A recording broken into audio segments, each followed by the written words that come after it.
So what's up mga tol? Yes! So mag-install naman tayo ng Koppel na aircon. So ito yung paglalagyan natin. So maglalagay din tayo ng bracket. Kasi yung bracket natin na heavy duty. Ano, solid yan, no? So umpisa na natin mga tol. Let's get it on!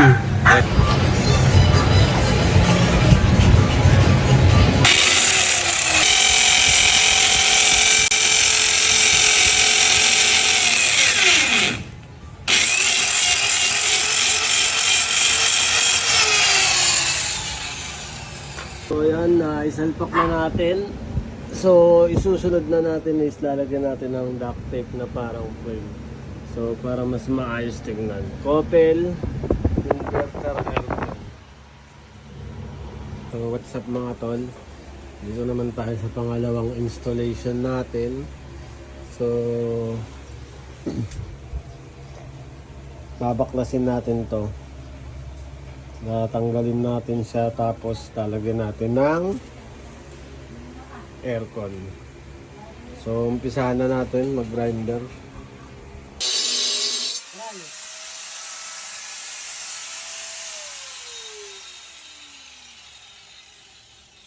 Yun. Magtatanggal tayo ng bintana. Para dito natin lalagay ang aircon. Oo. Mga pasahero dyan, ano na kayo mag-book. So what's up mga tol, inabot na tayo ng anong oras na sa'yo, Bray?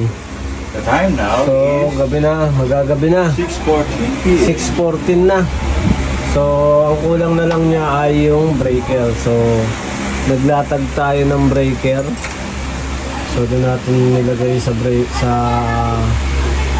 pwesto dyan, tapos pagagapangin natin doon. So linyan lang ng kuryente, electrical works.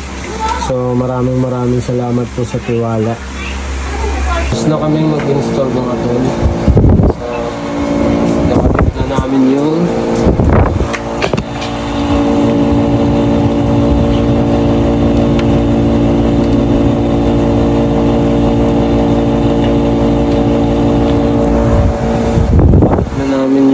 breaker. So yun siya. Tapos na kami mga tol, baba na kami.